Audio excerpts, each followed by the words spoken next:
Okey, bismillahirrahmanirrahim. Assalamualaikum warahmatullahi wabarakatuh.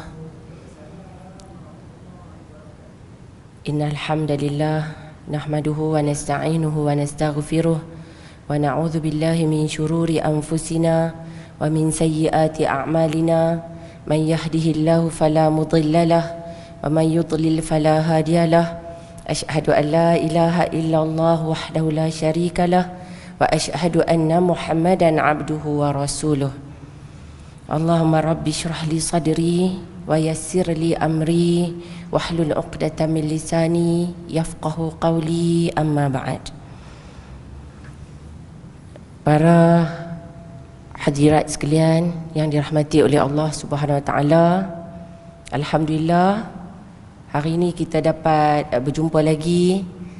Saya rasa macam dah macam lama juga kan kita tak jumpa, tapi alhamdulillah dapat Allah bagi peluang kita dapat hadir hari ini dalam situasi saudara kita di Palestin yang kalau kita tengok kan tak tergambar kalau kita tengok. Dan saya rasa situasi ni bukan hanya bagi kesan kepada kita bila dekat media-media sosial kita tengok. Saya rasa golongan muda pun kan sekarang ni turut terkesan dalam kalangan anak-anak kita. Jadi bukan hanya orang kata isu ni global lah. Dan mudah-mudahan kita doa Allah Subhanahu Wa Taala membantu saudara kita di Palestin. Okey. Jadi berbalik kepada hadis lah yang saya nak kongsikan pada hari ini. Kalau tengok dalam buku ni sebenarnya kita dah masuk hadis yang ke-10 hadis yang ke-10.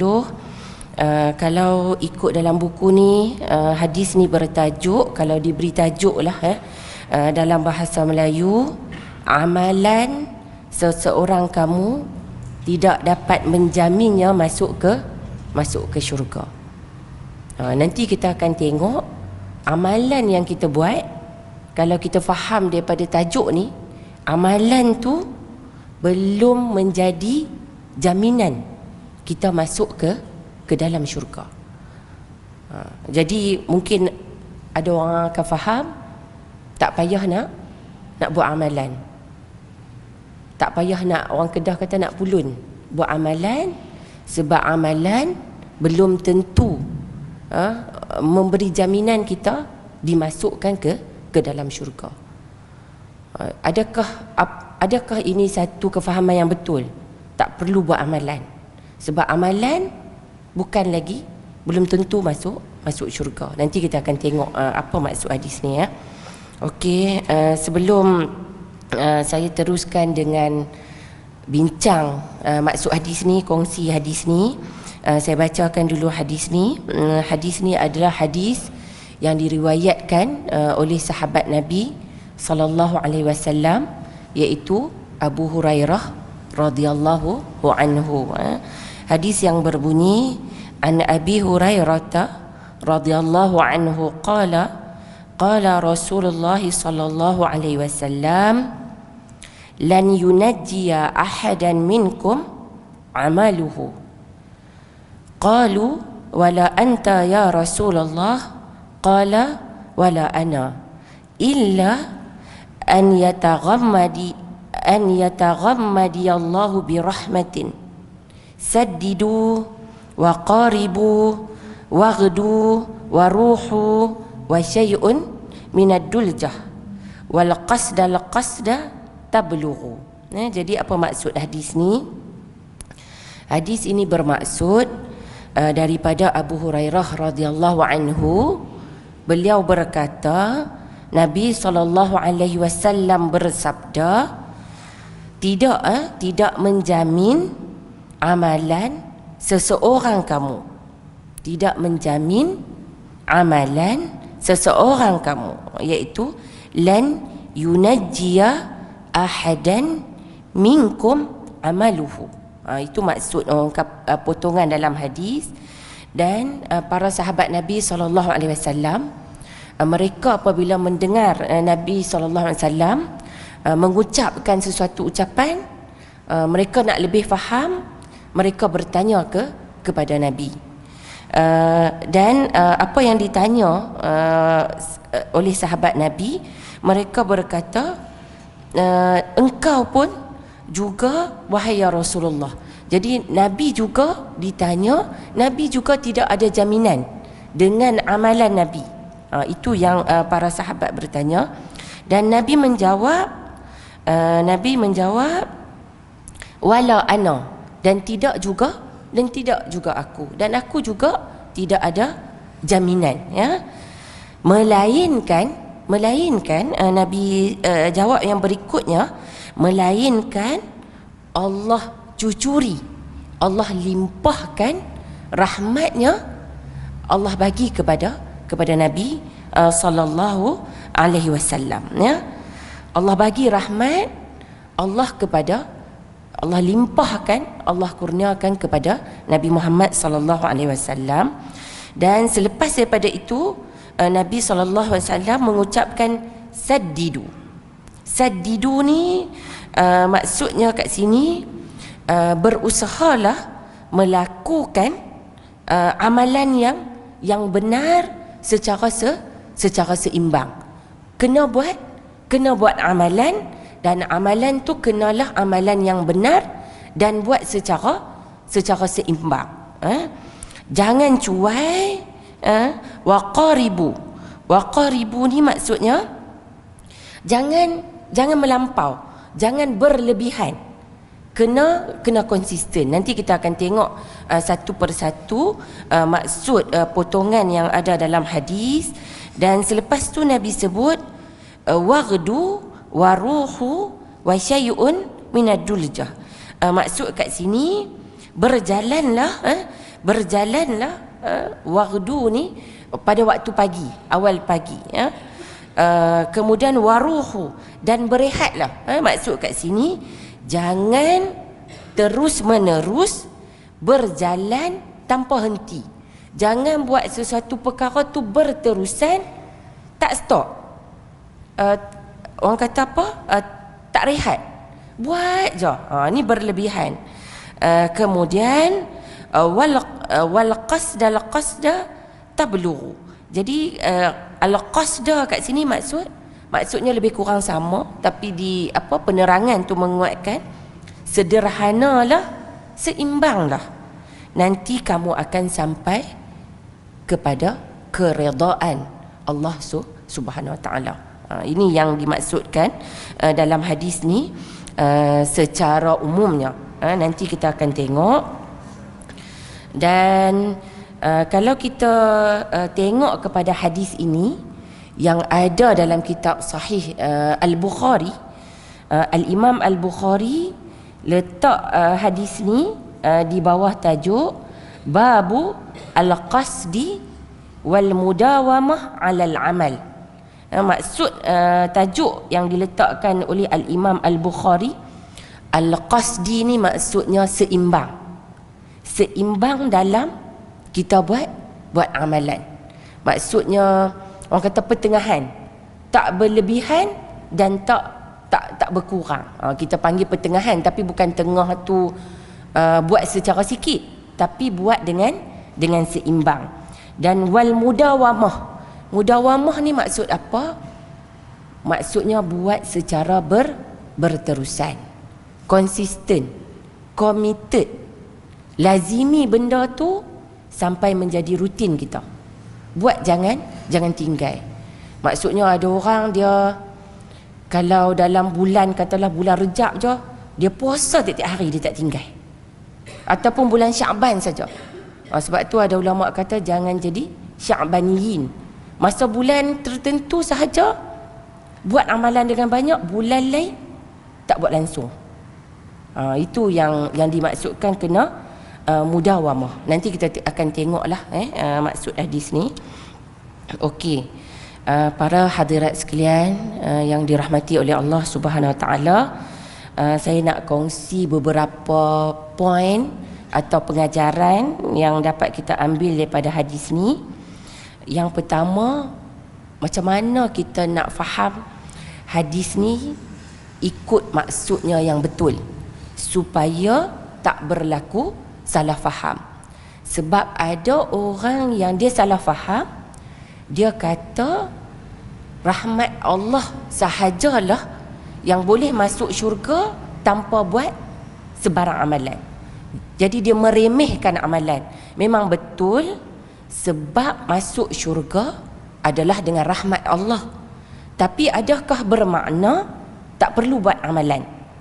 Itu yang kalau orang yang dia rasa nak buat amalan pun, kita kan nak buat amalan kita rasa berat kan. Jadi dia seronok lah. Tak payah solat teruk-teruk, tak payah puasa teruk-teruk kan. Jadi boleh masuk ke dalam syurga. Yang tu yang difahami sebab mengharapkan rahmat Allah. Tapi sebenarnya ada cara nak mendapatkan rahmat Allah.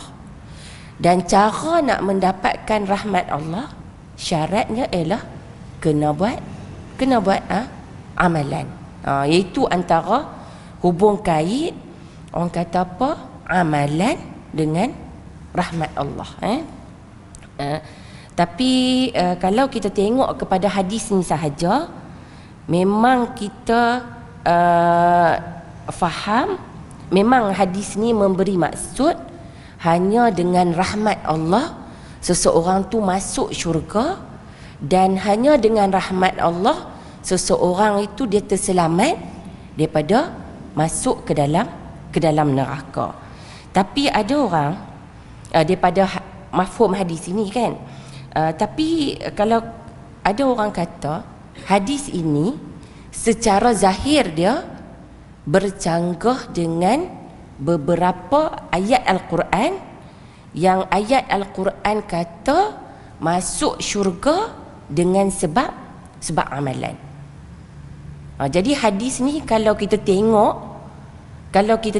dengan secara zahir, luaran dia macam bercanggah dengan beberapa ayat Al-Quran yang kata masuk syurga dengan sebab amalan. Jadi nampak macam kontradik, bercanggah. Dan dalam hal ini tidak mungkin hadis Nabi SAW akan bercanggah dengan ayat Al-Quran. Yang ni kalau dalam disiplin ilmu hadis kita panggil satu ilmu muskil al-hadis. Muskil itu maksudnya hadis itu kita nampak dia bercanggah dengan ayat Al-Quran. Nampak macam bercanggah, akan tetapi hakikatnya tidak akan ada percanggahan secara mutlak ayat Al-Quran dengan hadis Nabi SAW. Melainkan ada sudut-sudut. Mungkin ayat ni berbentuk umum, hadis ni berbentuk khusus. Itu yang kita panggil, ulama ada tetapkan kaedah macam mana kita nak faham. Jadi ni bukan alasan kita nak kata hadis ni kita nak tolak. Kita nak beramal dengan ayat Al-Quran sahaja. Sebab kita kata ayat Al-Quran tu wahyu daripada Allah Subhanahu Wa Taala. Kita nak tolak hadis ni. Itu tambahan pula, hadis ni dalam kategori hadis yang sahih, ada dalam kitab sahih oleh Al-Imam Al-Bukhari. Dan ada satu lagi dalam ulum hadis, selain daripada istilah muskil al-hadis. Muskil ni kalau kita orang Melayu, kita muskil, kita ada rasa macam kemuskilan, kita ada persoalan, tapi dalam konteks ulum hadis dia maksud lain.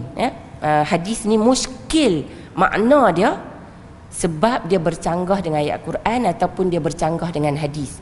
Tapi ulama hadis dia ada khususkan satu bidang ilmu dalam bidang hadis, bila hadis tu bercanggah dengan hadis yang lain, yang tu dipanggil ilmu mukhtalif al-hadis. Sebuah hadis saling bercanggah.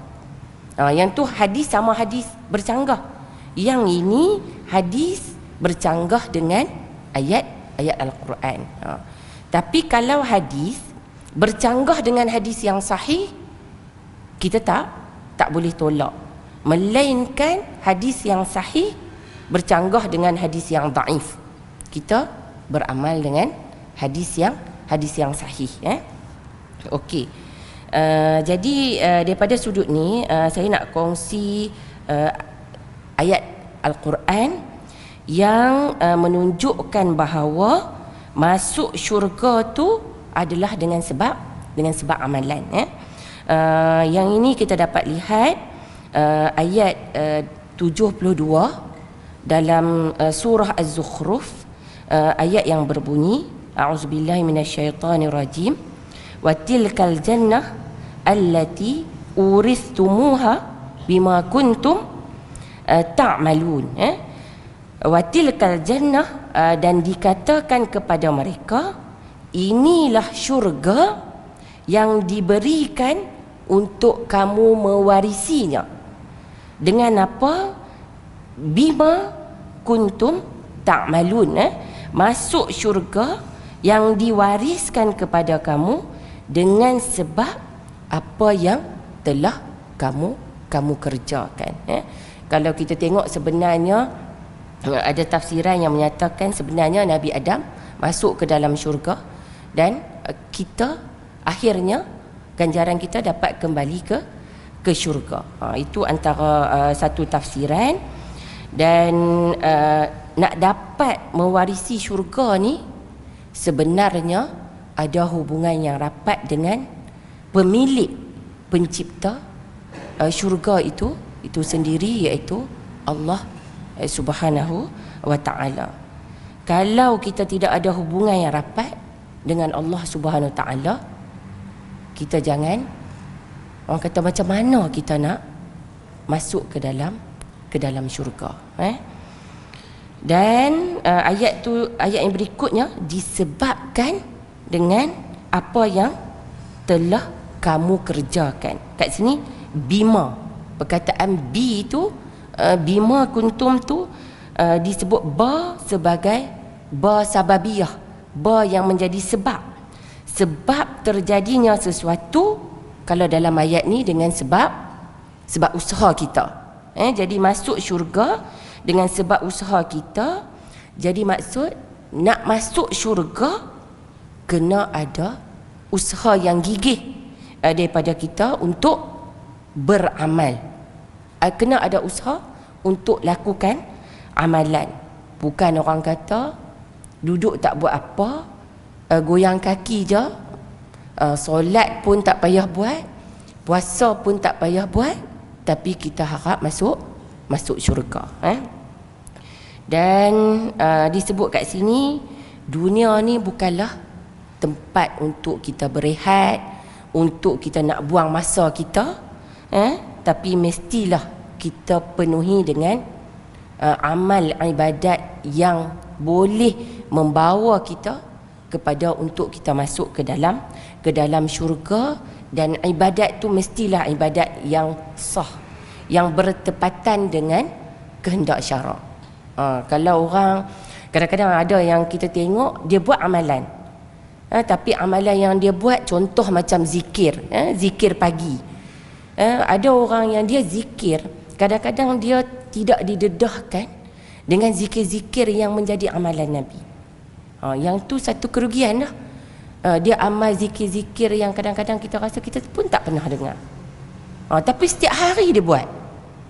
Kita rugilah kan. Contoh macam zikir yang Nabi ajar kepada isteri Nabi, Juwairiyah radhiyallahu anha, subhanallah wa bihamdih adada khalqihi wa ridha nafsihi wa zinata arshihi wa midada kalimati.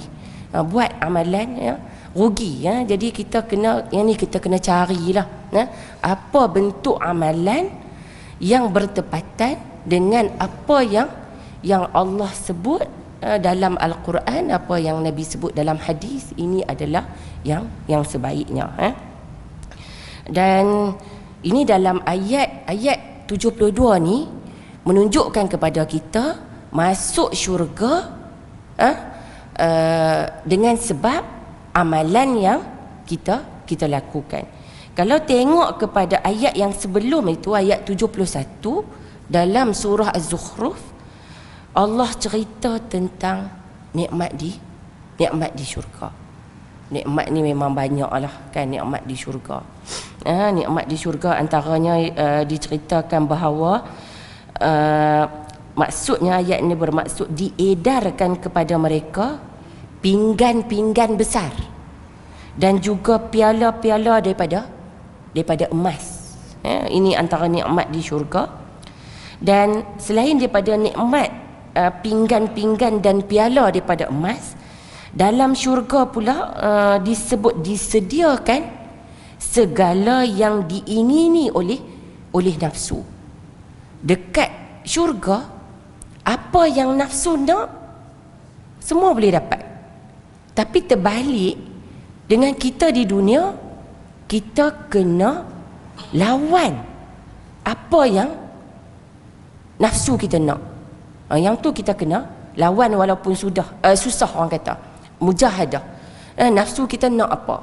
Kalau nak makan yang orang kata sedap-sedap, rasa tak sedap sikit, tak boleh, kan?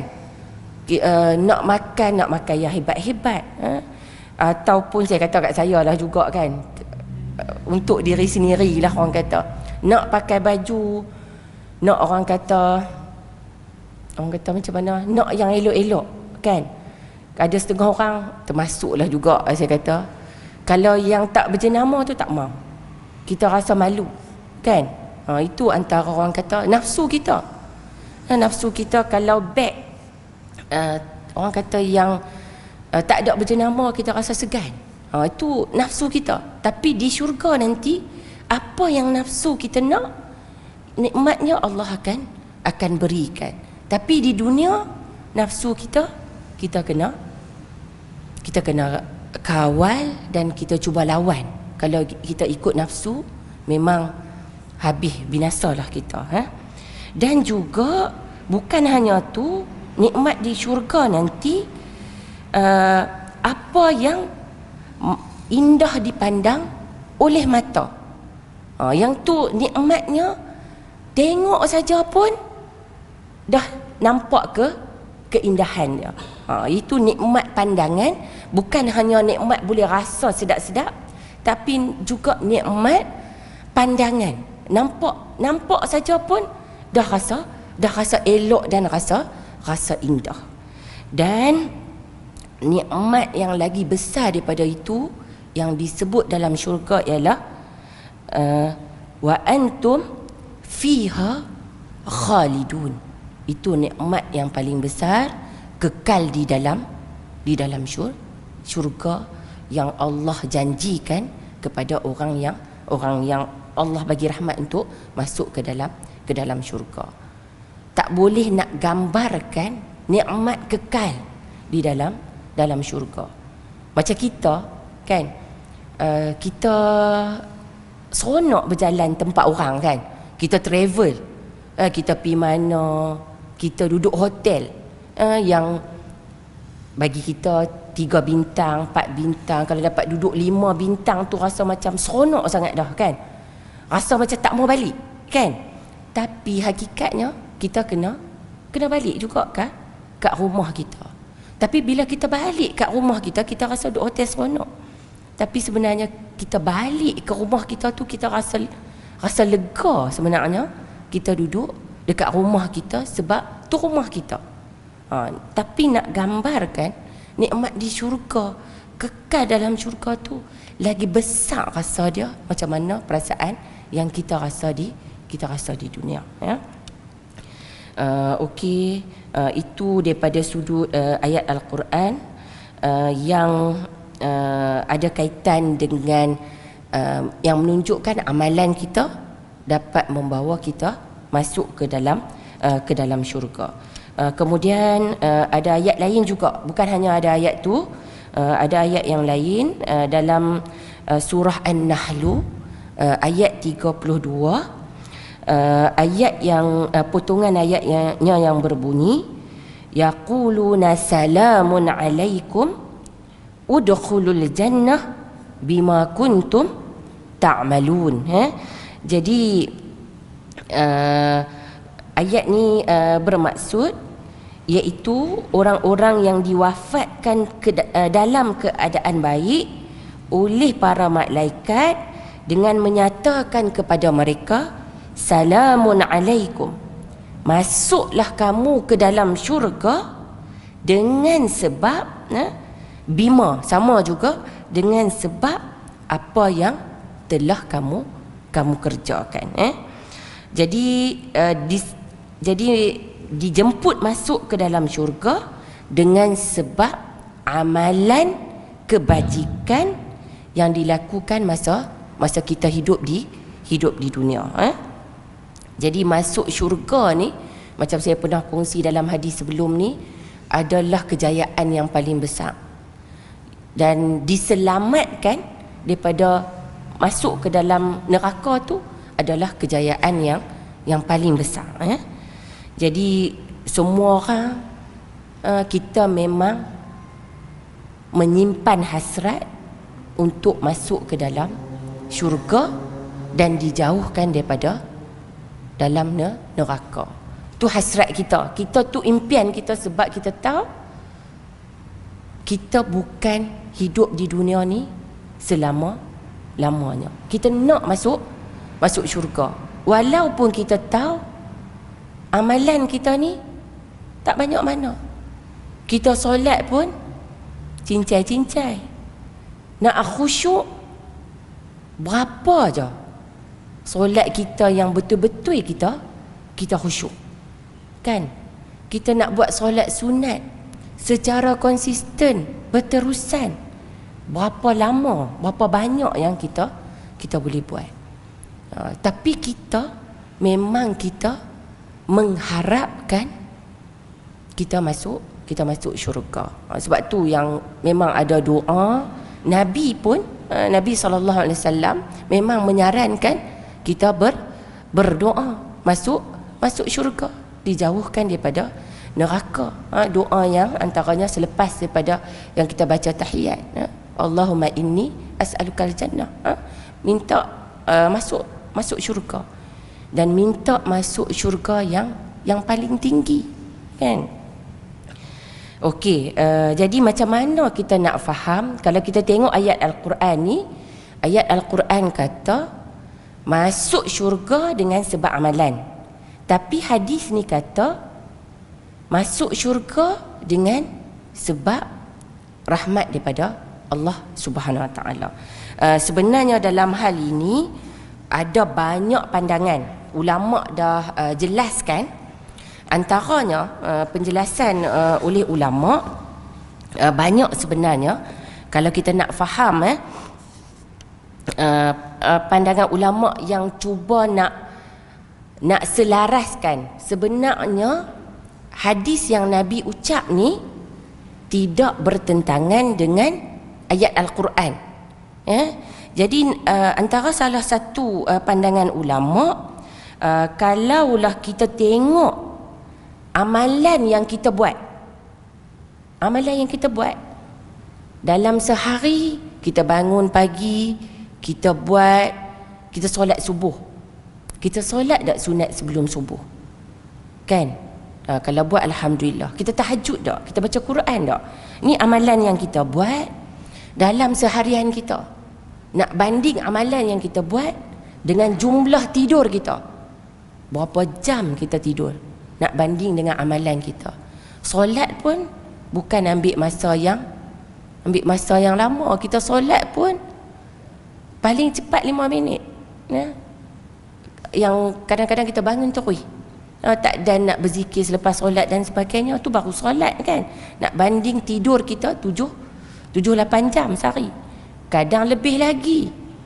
Lepas zuhur pun, lepas makan kita kenyang, kita tidur. Jadi bukan hanya malam kita tidur, siang pun kita tidur. Nak banding dengan amalan yang kita buat, dengan nikmat yang Allah bagi kat kita, padan tak? Tak padan sebenarnya. Jadi sebab inilah yang nak kata, kalau tengok amalan kita untuk kita masuk syurga tu, sebenarnya kita masuk syurga dengan sebab rahmat daripada Allah Subhanahu Wa Taala. Sebab kalau ikut rahmat Allah ni terlalu luas. Luas sangat. Ada sebuah hadis riwayat oleh Imam Muslim, disebut rahmat Allah ni ada 100. Allah baru bagi kat kita di dunia ni baru satu rahmat. Sebab tu rahmat, kalau kita tengok, kita boleh saling mengasihi antara sesama kita. Macam binatang, dia boleh kasih kat anak dia. Dia boleh bagi makan kat anak dia, kan? Itu baru satu. Dan lagi 99 rahmat Allah simpan untuk beri pada hari akhirat nanti. Tu nak abang, Allah memang maha pemurah, lagi maha mengasihani, maha penyayang.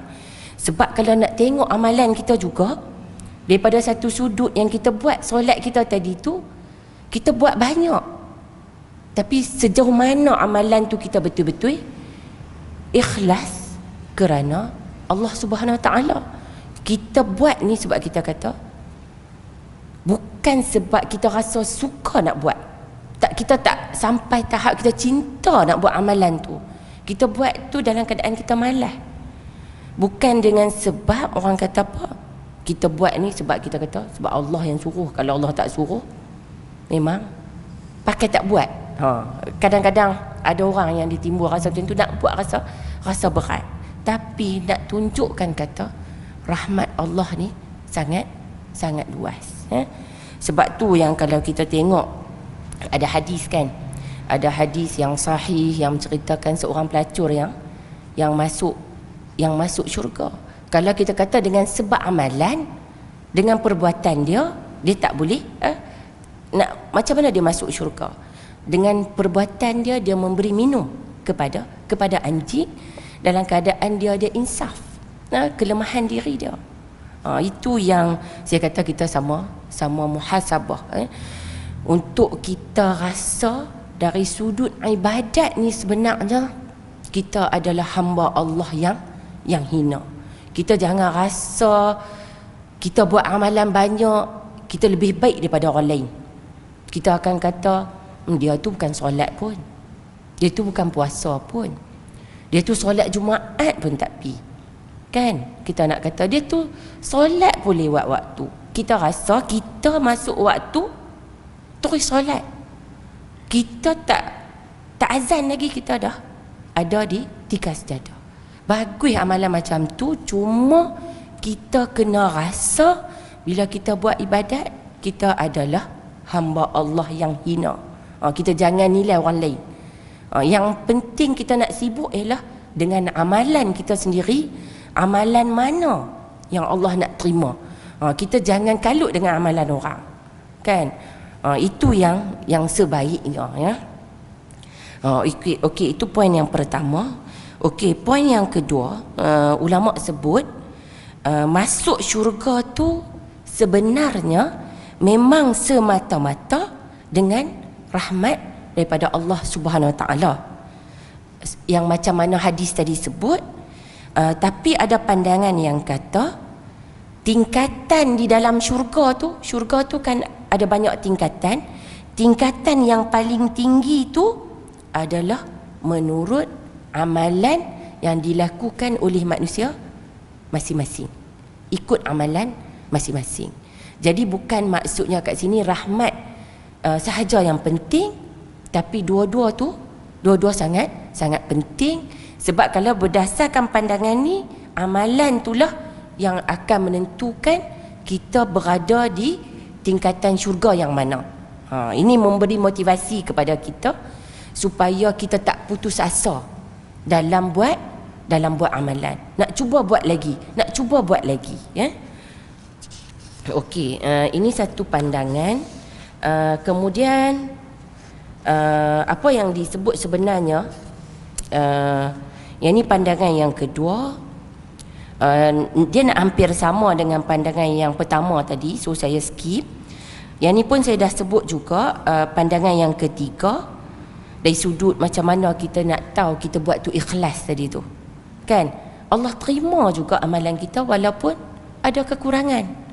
Jadi kita masuk syurga dengan sebab rahmat daripada Allah Subhanahu wa ta'ala. Kemudian poin yang berikutnya, rahsia Allah dan rahmat Allah. Kalaulah rahmat Allah, satu amalan kebaikan Allah lipat gandakan. Ini rahmat Allah. Tapi kalau buat amalan kejahatan, Allah tak lipat ganda balasan kepada kita. Ni nak menunjukkan rahmat Allah. Antara satunya yang kita dapat lihat, baca Quran. Baca satu huruf diberi 10 ganjaran. Kan? Ada yang tu daripada satu sudut. Ada satu sudut yang lain juga, kalaulah kita dah niat nak buat perkara baik, Allah dah bagi ganjaran. Kalau kita terlintas nak buat perbuatan yang jahat, kita tak buat, Allah tak tulis. Ni nak menunjukkan rahmat Allah yang Allah lipat gandakan balasan kebaikan kepada hamba Allah. Tak terbanding rahmat Allah yang Allah bagi dekat kita. Dan satu lagi nak disebut poin yang ke-6 kalau dalam buku ni, daripada sudut taubat, kan? Daripada sudut taubat, kalau nak ikut, nak kena adil pada pertimbangan manusia, orang yang buat jahat kena balas dengan kejahatan. Akan tetapi Allah sediakan pintu taubat yang sentiasa terbuka untuk kita. Bila-bila masa kita nak bertaubat kepada Allah dengan ikhlas, Allah lebih gembira. Saya pernah kongsi, Allah lebih gembira dengan taubat seorang hamba dia daripada dia gembira yang dia duduk kat padang pasir yang luas, yang dia hilang kenderaan dia, kemudian dia terlena. Bila dia jaga, kenderaan dia sebenarnya tak hilang pun, makanan dia semua ada. Allah lebih gembira dengan taubat hambanya. Jadi sebenarnya Allah Subhanahu Wa Taala, kalau ikut pertimbangan kita, Allah tak untung apa pun dengan taubat kita ni, kan? Tapi Allah gembira.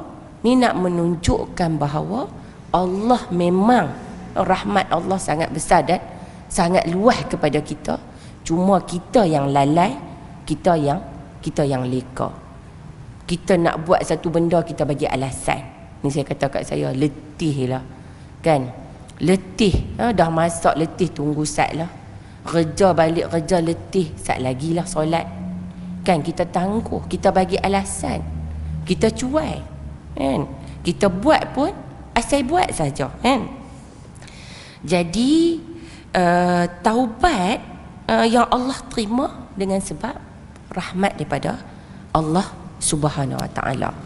Dan satu lagi, kalau yang dapat kita faham ialah berkaitan dengan sebenarnya yang kita boleh buat sesuatu amalan tu, kita Allah gerakkan hati kita, yang kita boleh buat solat, yang kita boleh bangun malam tu, yang setiap orang dia tak boleh tinggal, dia sedekah walaupun dalam keadaan dia susah, dia tak ada duit, tapi dia sedekah juga dekat orang lain.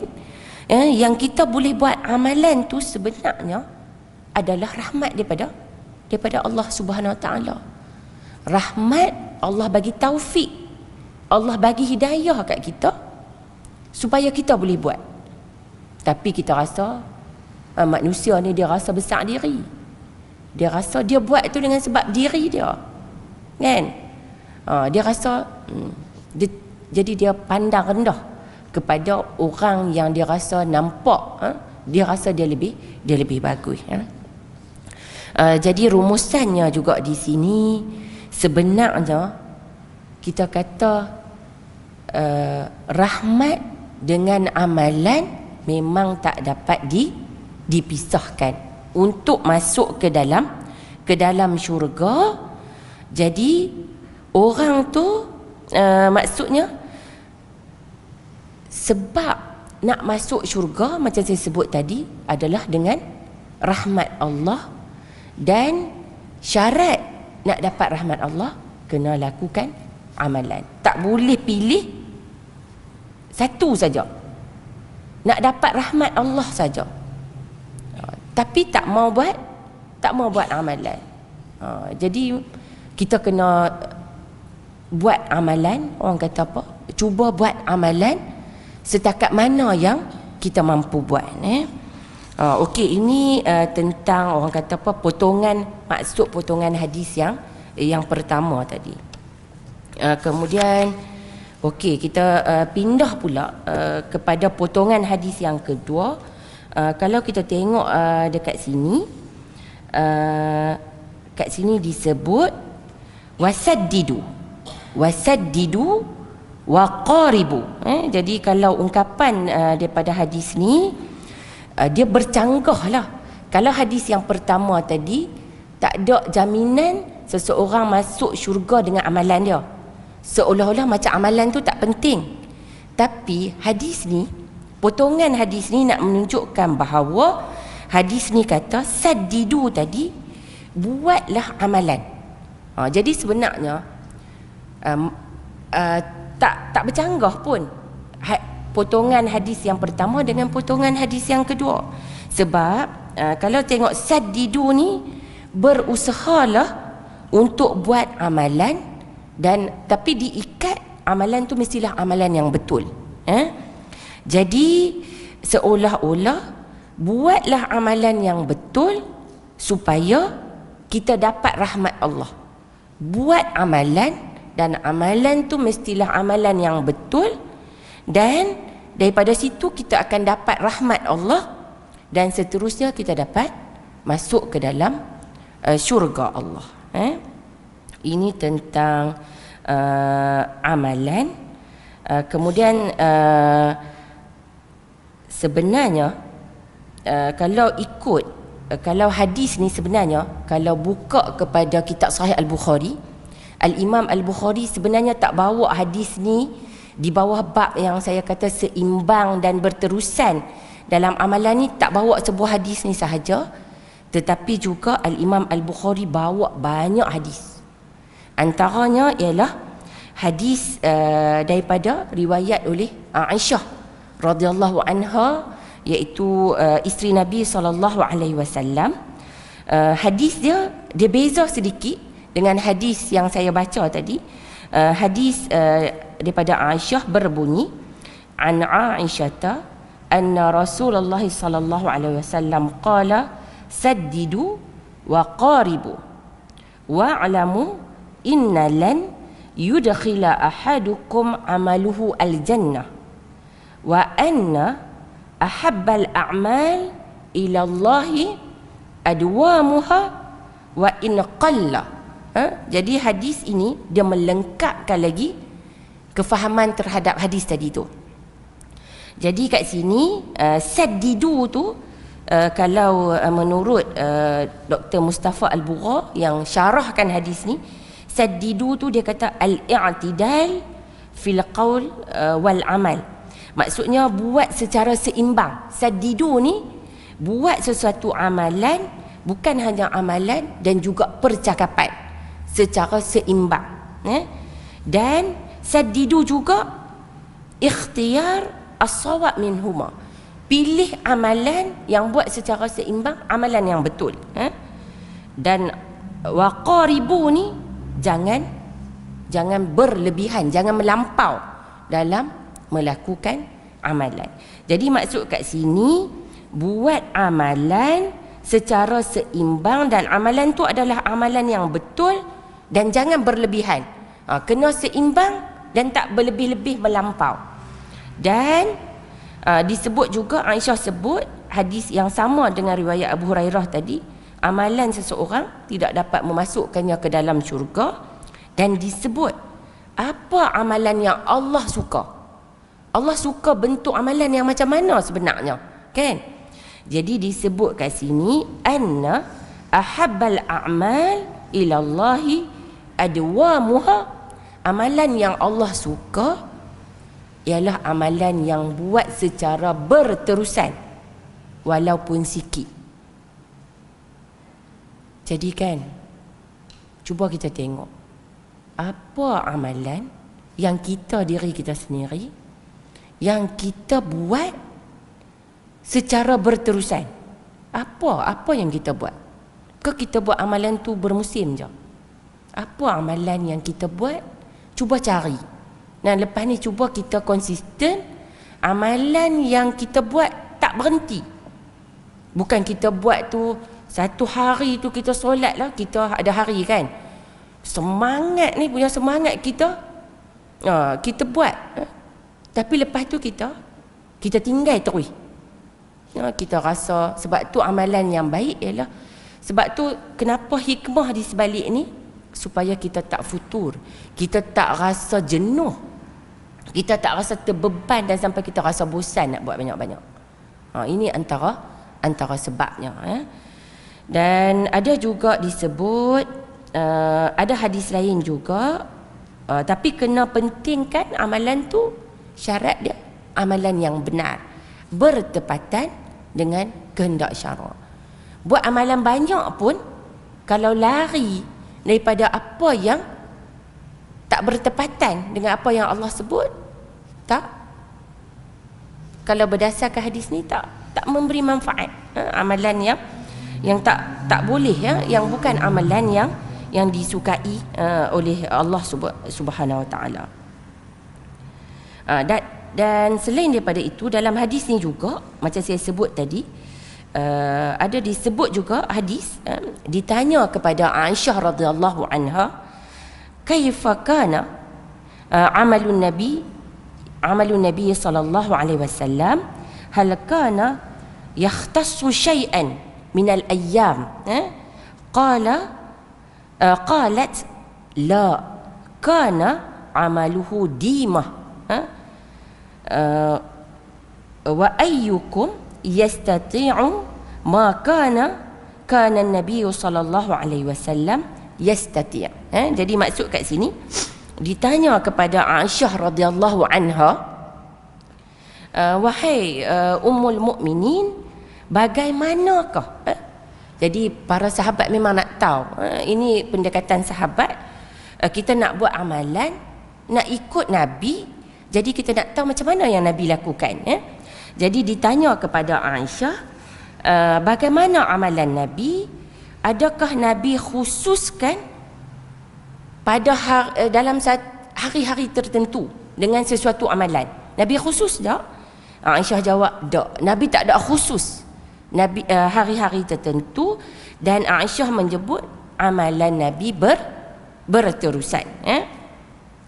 Dan sesiapa sahaja, maksudnya di penghujung tu, dan sesiapa sahaja di antara kalian, kalau kita Nabi buat amalan, dia pasti mampu nak lakukan amalan sebagaimana amalan yang Nabi lakukan. Sebab Nabi, laqad kana lakum fi rasulillahi uswatun hasanah. Nabi tu menjadi ikutan kita. Jadi ikutan tu mampu kita lakukan. Antara amalan yang Nabi tak tinggal ketika Nabi musafir ke tak musafir ialah solat malam. Itu antara yang Nabi lakukan. Kemudian itu antara apa yang disebut, buat amalan yang betul, dapat rahmat daripada Allah dan akan masuk ke dalam syurga. Okey, ini daripada sudut potongan yang kedua daripada hadis tersebut. Kemudian kita tengok pula dekat sini potongan yang berikutnya, waghdu waruhu wa syai'un minad duljah. Kalau dalam buku ni diberi tafsiran sebagai berjalanlah dan berehatlah, jangan terus menerus berjalan tanpa henti. Kalau disebut bahawa macam orang yang mengembara, kan, orang yang travel, dia kena rehat dan juga berhenti. Sebab tu kalau nak pergi KL, kadang-kadang dia ada RNR kan. Kadang-kadang kita tak sampai dekat Sungai Perak lagi, dekat Juru pun kita dah berhenti. Sebab kadang dekat Juru tu dia ada mi kari sedap kat situ. Ni bukan promosi yang ni memang kadang-kadang ada kita nak berhenti kita berehat. Ini yang dimaksudkan, ada orang yang dia direct terus. Dia tak berhenti pun. Dia drive direct sampai ke KL dan sebagainya. Tapi kalau konteks hadis ni dari sudut musafir, tidak boleh berjalan terus-menerus tanpa berhenti sebab boleh berbahaya, dan kadang-kadang bila letih, mengantuk, aksiden, na'udzubillah, tak sampai langsung. Nah, itu antara pengajaran dah yang dapat diambil daripada potongan hadis ni. Tapi sebenarnya perkataan al-qasdu ni, kalau ikut kitab syarah hadis, maksudnya mulazamah, konsisten, lazimi. Al-wastu maksudnya lazimi untuk buat sesuatu secara seimbang. Seimbang kalau dalam konteks musafir tadi, jangan buat tanpa rehat, tak berhenti. Last sekali kita yang rasa penat, rasa letih, end up-nya apa pun kita tak boleh buat. Maksudnya kena ada rehat. Jadi ini yang disebutlah dalam perkara apa-apa pun. Dan perkataan yang di sini disebut, kalau 3 lafaz sebenarnya disebut pada waktu pagi. Wardu tu waktu pagi. Waktu pagi kita buat kerja pada waktu pagi. Kemudian waruhu, berehat. Ruhu tu waktu pertengahan, waktu kedua dalam waktu hari tu. Kita ada waktu pagi, tengah hari kita berehat, ada break. Petang kita mula balik kerja kita. Malam, di akhir malam kita boleh lakukan amalan ataupun buat kerja. So sebenarnya daripada sudut amalan tu bukanlah berterusan kerja. Ada orang dia nak buat amalan sampai dia tak boleh buat, dia buat non-stop. Ini yang disarankan. Jadi hadis ni sebenarnya galakkan kalau supaya sebenarnya kalau pengajaran dia bekerja, jangan ada sikap malas. Ini pun satu aspek, tapi perlu sederhana. Tapi bukanlah buat cincai-cincai, sederhana ni yang semua orang mampu buat secara berterusan. Kan? Kadang-kadang kita ni kerja kita, ada hari kita rajin sangat, ada hari tu apa pun tak buat. Lepas tu kerja kita jadi bertimbun. Kan? Macam orang kata kalau orang perempuan lipat kain. Kan? Ada hari yang kita lipat semua, ada hari yang sampai menimbun-nimbun. Tu daripada orang kata apa yang kita boleh relate lah. Jadi sebenarnya al-qasdal tablughu ni maksudnya sederhana dan seimbang supaya kita sampai kepada keredaan Allah dan masuk syurga dan sekaligus dapat rahmat daripada Allah Subhanahu Wa Taala. Sebenarnya selepas bawa tu ada banyak lagi hadis yang kata yang Nabi buat secara konsisten, tak buat tengah jalan.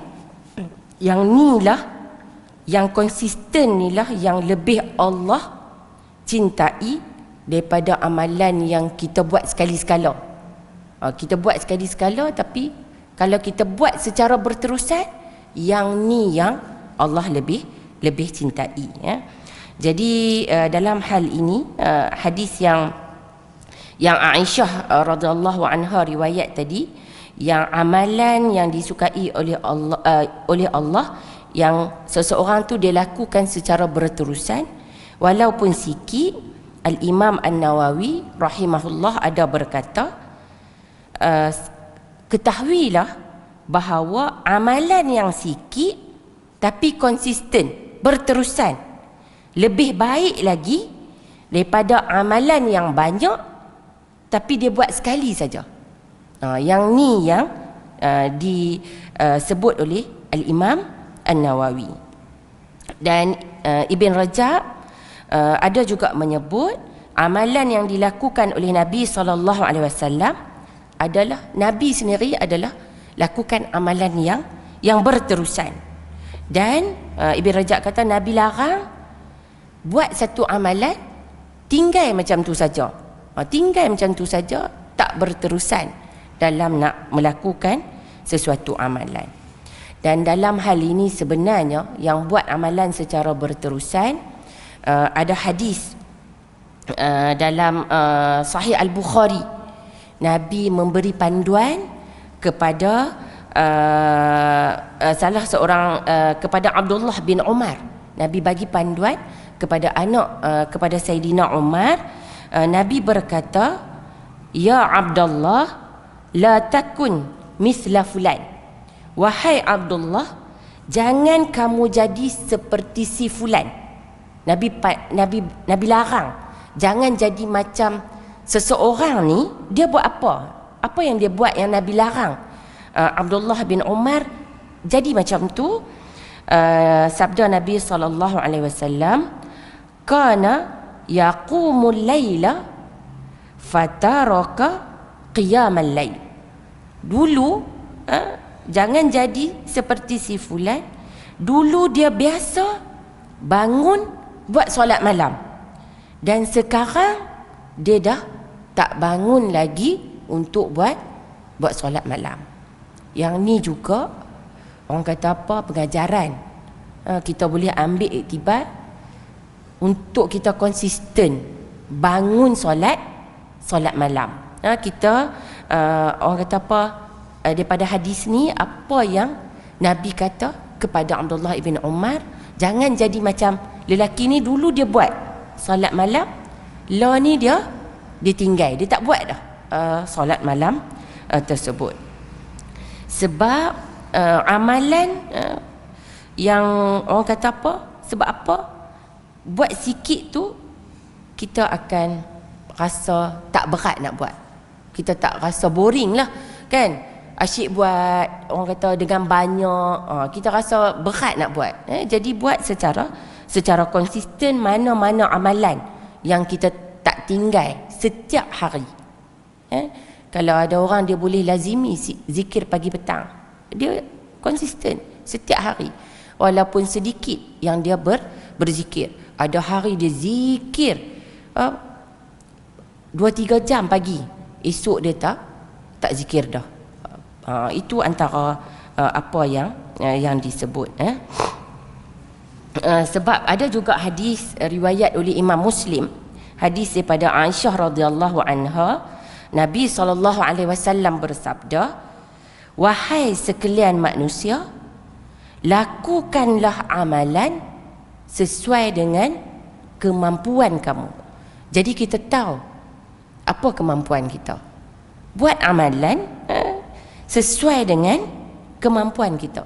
Yang kita rasa, kita tengok orang lain, kita memang kagum dia boleh buat, tapi kita rasa kita tak boleh buat. Orang bersedekah, kita tengok orang bersedekah dengan jumlah yang banyak, tapi kita tak boleh nak sedekah dalam jumlah yang besar macam tu. Tapi kita boleh buat juga amalan bersedekah dengan jumlah yang kita mampu, walaupun kecil.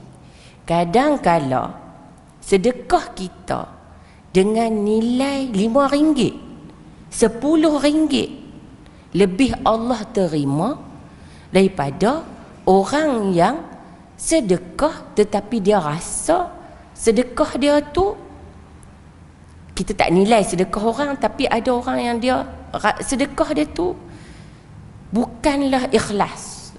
Bukan dia rasa sombong dengan sedekah dia. Ada orang dia akan kata, pasal sedekah dia lah. Dulu orang tu susah, dengan sebab bantuan dia lah orang tu jadi senang. Jadi dia rasa besar diri dia dengan jumlah yang dia bagi tu. Orang tu orang tu dapat senang dengan sebab dia. Ramai orang yang dia rasa dulu susah kawan tu, sebab dia bantulah kawan tu boleh senang. Itu antara nilai kalau kita buat berdasarkan yang kita mampu. Sedekah. Dan daripada sudut sedekah amalan, kita buat senyap-senyap. Biarlah orang tak tahu. Orang kata kita kedekut, kadang orang tak nampak pun. Orang kata dia tu susah, minta bantuan apa, susah nak bagi. Kadang-kadang orang dia bersedekah secara rahsia, tak ada siapa tahu, tak payah nak sebut. Kita bukan sedekah, bukan kita nak harapkan orang puji kita, orang nak kata bagusnya dia dermawan. Tapi kalau kita sedekah dengan sebab kita harap orang tak kata dekat kita, kan, dengan sebab pujian, kita tak dapat apa. Tapi kalau kita mampu buat perbuatan yang baik, yang menjadi ikutan kepada orang lain, kan, itu tidak salah. Sebab ada hadis yang Nabi, ada satu kumpulan manusia datang berjumpa Nabi dalam keadaan fizikal mereka yang perlukan bantuan, nampak macam tak terurus. Nabi kata bersedekahlah, kan. Nabi kata bersedekahlah. Tapi kita takut, kita kata orang kata riak, kan, kita tak sedekah pula. Tapi dalam hadis tu Nabi kata kepada para sahabat, bersedekahlah. Sampai Nabi tengok tak ada orang sedekah lagi, kan. Nabi rasa macam muka Nabi nampak Nabi macam nak marah. Kemudian bangun seorang sahabat, mulakan sedekah tu, diikuti oleh para sahabat yang lain. Yang ni yang hadis man sanna fil Islam sunnatan hasanatan tu. Bukan maksud kat situ siapa yang dia mulakan perbuatan baik yang orang lain ikut, dia pun akan dapat pahala. Tapi amalan tu mestilah amalan yang dah ada nas. Macam bersedekah tadi tu memang Islam dah anjurkan. Bukan buat amalan yang dia rasa baik tapi sebenarnya tidak baik menurut perintah syarak. Yang maksudnya menghidupkan sunnah Nabi sallallahu alaihi wasallam. Bukan boleh buat perbuatan yang orang kata yang tidak disyariatkan. Kemudian apa lagi yang saya boleh kongsi kat sini, daripada sudut buat amalan juga, kadang-kadang yang seimbang dan sederhana tu, yang ni kita boleh ambil manfaat. Hadis riwayat oleh Al-Imam Al-Bukhari, hadis yang berbunyi, inna li rabbika alaika haqqa, sesungguhnya bagi Tuhanmu ada hak kamu. Jadi kita ada hak yang kita wajib tunaikan, hak Allah Subhanahu Wa Taala. Wali nafsika alaika haqqa, dan bagi diri kita ada hak ke atas diri kita, dan wali ahlika alaika haqqa, dan ahli keluarga kita ada hak kita. Kita tak boleh, ni saya katalah, kadang-kadang kita tak boleh nak selfish, kita nak fikir kerja kita je, kita tak ada masa untuk ke keluarga kita. Katalah kita nak buat ibadat pun, kita faham ada hak yang kita kena tunaikan terhadap Allah Subhanahu Wa Taala. Kita kena solat malam, kita apa semua, tapi tu menjadikan alasan untuk kita tak tunaikan hak kita kepada ahli keluarga kita, kan. Yang orang kata apa, kewajipan tu kewajipan, tapi kita jadikan, sebab kita kata kita nak pergi satu aktiviti yang kita rasa baik, kan, amalan juga, tapi kita, anak kita, pendidikan anak kita, kita tak peduli, kita tak ajar anak kita, kan. Ini antara perkara-perkara yang perlu saya kata kita tunaikan. Ahli keluarga kita, anak kita ada hak dia dari sudut masa kita, perhatian, bukanlah secara berlebihan. Ada yang kita tak nak lah, kita nak seimbang daripada sudut ni, bukan fokus orang kata apa terhadap kebajikan anak tu sampai kita tak tak peduli kat diri kita sampai kita tak sempat nak tunaikan hak Allah pula. Hantar anak pagi pergi kerja, hantar anak tuition, ambil sekolah sampai malam, sampai kita pun amalan kita dengan Allah pun kadang-kadang kita terlepas. Itu pula maksudnya kena seimbang. Dan disebut maka berikanlah setiap apa yang berhak itu haknya. Setiap orang ada hak Allah yang kita kena tunaikan. Diri kita pun ada hak, kan? Buat amalan, bukan nak buat amalan solat malam tu, nak tunaikan hak Allah sampai tak tidur. Tu menyusahkan kita pula. Bangun pagi tak boleh, kita tak boleh nak pergi kerja, terpaksa ambil MC, terpaksa cuti, tak boleh nak perform daripada sudut kerja. Jadi semua kena seimbang. Sebab itulah juga ada para sahabat Nabi bertanya tentang ibadat Nabi, kan? Bertanya tentang ibadat Nabi. Dan bila mereka tanya tentang ibadat Nabi, mereka berkata dia berpuasa sepanjang tahun. Yang ni memang riwayat yang famous, kan? Tidak mahu berbuka. Sahabat lain kata, aku salat malam, aku tak mau tidur. Dan yang ketiga berkata, aku tidak akan berkahwin. Tak mau kahwin sebab nak tumpu, nak fokus kepada ibadah.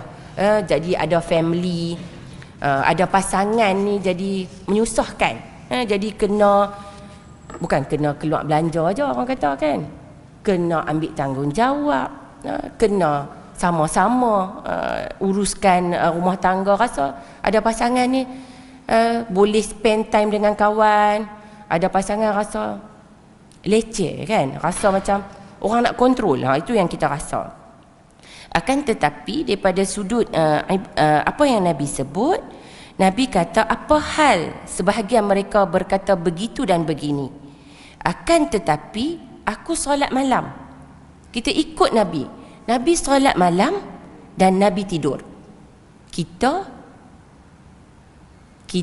tidur tapi kita tak bangun solat malam. Yang tu ada separuh kita ikut yang tidur tu, tapi solat malam kita tak bangun. Dan aku berpuasa dan aku berbuka. Nak lazimi puasa hari putih setiap bulan pun susah. Saya kata kat saya ni, teori dia nampak cantik lah, kan? Tapi saya yang kata pun nak buat tu macam mana, kan? Kemudian dan aku berkahwin, maka barang sesiapa yang tidak suka dengan sunnahku, maka dia bukan dari kalanganku. Ada orang yang dia memang orang kata apa, dia dah siap tak mau kahwin. Ada. Jadi kita kena cakap, kita kena galakkan, terangkan, bagi penerangan. Kena berkahwin. Ini antara daripada sunnah Nabi. Buat amalan yang ni yang dikata jangan berlebihan, sederhana, buat sikit tetapi secara konsisten. Saya rasa setakat itu sajalah ya perkongsian saya tentang hari ini. Daripada sudut kita cuba buat amalan secara berterusan, walaupun sikit kita cuba cari apa amalan kita yang inilah bentuk amalan yang Allah suka, yang kita boleh konsisten walaupun sikit. Tapi jangan jadi alasan sikit tu sikit sangat, yang kita tahu setakat mana, kan? Tapi sikit tu maksudnya memadai. Daripada sudut ni. Dan juga itu satu. Dan mudah-mudahan Allah beri petunjuk kepada kita, Allah bagi rahmat kepada kita untuk kita boleh lazimi, Allah bantu kita untuk kita buat amalan-amalan yang Allah cinta. Allah bantu kita, sebab yang bagi taufik dan hidayah ni hanyalah Allah Subhanahu wa taala. Sebab tu kita doa, Allahumma inni as'alukal huda wat tuqa wal afafa wal ghina. Kita minta doa. Kalau kita ikut kita ni, kita nak relax je lah, kan? Kita nak buat apa, tapi kita minta Allah bantu kita, sebab kita ada hak Allah yang kita kena tunai, ada hak ahli keluarga kita yang kita kena tunai. ada hak diri kita yang kita kena tunai. Okey, setakat itu saja. Mudahan bermanfaat kepada para hadirat sekalian, khususnya saya kata untuk saya lah juga ya. Wallahu ta'ala a'lam. Aqulu qawli hadza astaghfirullah li wa lakum. Assalamualaikum warahmatullahi wabarakatuh.